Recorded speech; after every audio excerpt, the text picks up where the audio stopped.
One shift in perspective can change your life forever. On today's video, I'm gonna give you 11. So if that sounds good, make sure you like today's video and let's get right into it. What if the reason you still feel stuck isn't because of what happened to you, but it's because of the way you continue to see it? You see, the emotion you feel when you bring up something that triggers you isn't from the event itself. It's from the meaning you gave it. So if you can change the meaning of it permanently, you can completely shift how it lives within you and how you respond to it in the future. I love this quote from Dr. Joe Dispenza. The memory without the emotional charge is wisdom. When you can heal a memory or something that happened to you in the past and it no longer conjures up the same level of emotion, you are becoming more enlightened. That is true wisdom. So on today's video, I'm going to present to you 11 life-changing perspectives that can completely change the trajectory of your life. Each one of these that I'm about to present has the power to help you start releasing emotional energy, to help you start letting go of the past and breaking the patterns that continue to repeat in your life. And you don't need them all, you just need one. One that resonates with you right now in your life. So let's go through them all together and then just simply pick the one that resonates with you most. Apply it in your life and then let me know how that helps you out. Just drop a comment below. I'd love to hear. So without further ado, let's jump into these 11 life-changing perspectives that can shift your life forever. Number 1. Everyone's human. Most people are operating from a self-oriented perspective. In other words, we're all pretty selfish.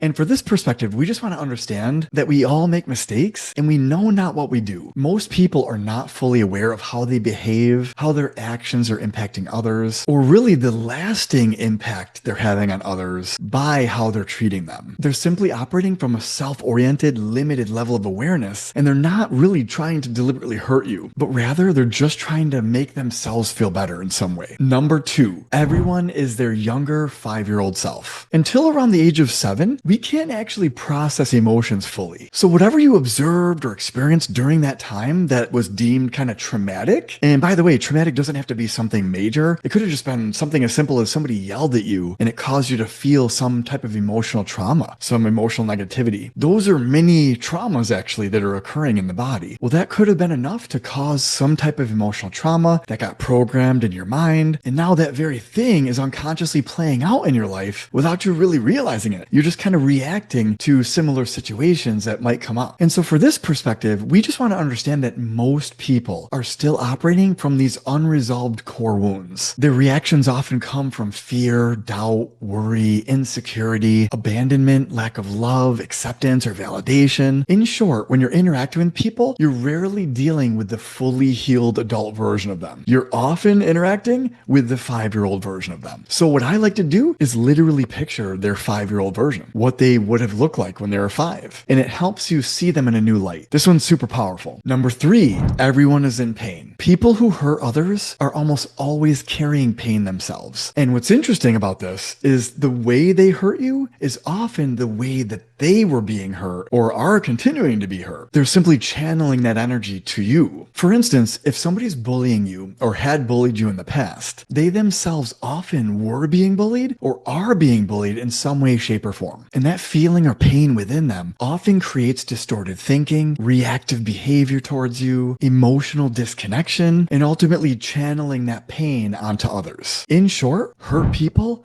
hurt people. So we just want to understand that the person that hurt you was very likely in pain themselves. And it's not really an excuse for them treating you bad, but it's just we're trying to understand them from a new level of awareness. That's all we're ever trying to do with these perspective shifts. It's not giving them an out, but it is helping you see them from a different light, which will help you foster better understanding, maybe some more empathy or compassion for that person as a human being rather than as a bully, right? We're shifting the perspective ultimately here. Number 4, nothing is ever personal. Most people are acting out of their own survival to either protect themselves, to feel better, or to meet their own needs. Truly very self-oriented, like I mentioned before, even if it impacts you negatively, like at other people's detriment. But the reality is, nothing is truly personal. It's always about what they're going through internally that is being reflected outward. And honestly, the worst people, like the ones that hurt you the most, are often the ones in the most pain. They're the ones that need the most love, acceptance, validation, or compassion, actually. So this is really a powerful idea here. Number 5,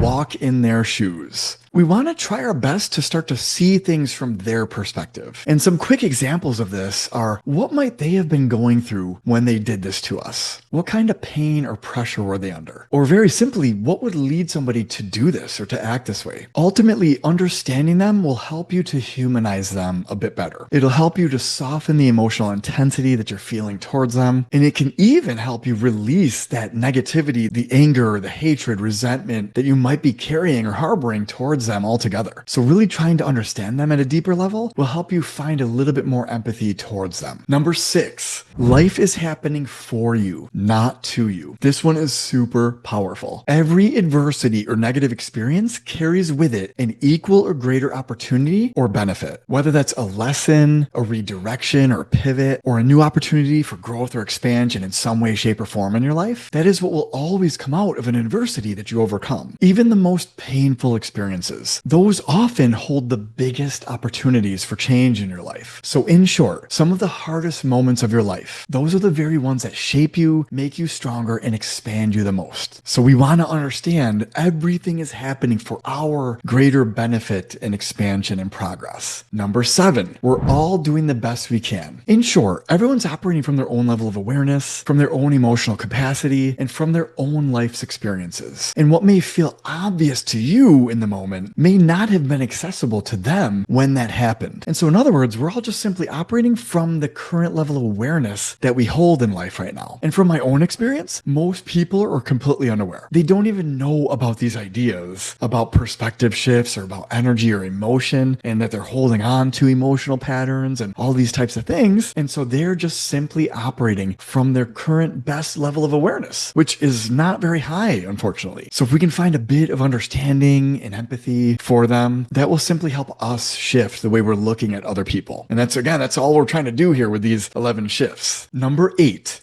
that version of me no longer exists. The version of you that went through that incident, that trauma, or that event is not who you are today. At the time, you thought differently, you felt differently, and you saw the world differently. Therefore, you don't have to keep reacting from that same version of yourself. You could start to look at that situation or whatever happened from your current level of awareness and essentially transcend it. In other words, you can choose how or what it will mean to you now moving forward. And my suggestion to you is this: choose a meaning that will serve you the best from here on out. Number 9, find the good, or the abundance awareness mindset. Most people are programmed to focus on what's missing in their life, on what's bad or what's negative, on what's going wrong, or on what's not enough. What this does is it perpetually keeps you in a lackful state, a state of survival or not having enough. If you can start to train your mind and your reticular activating system to start to notice what you already have that's good in your life, what is working for you, or what is supporting you in your life or business, over time, that will start to become your new operating state. And that will ultimately allow more successes to come into your life. Because what you focus on expands. Where your attention goes, energy flows and momentum grows. So if you could start practicing and watering the more positive view on things, it's only going to start to build momentum from there. I actually had this little plaque that says "See the good," and it's hung up in my office here, and I have one in my house as well. But see the good, find the good. That's really what we're trying to train our reticular activating system to do. Okay, number 10 is I get to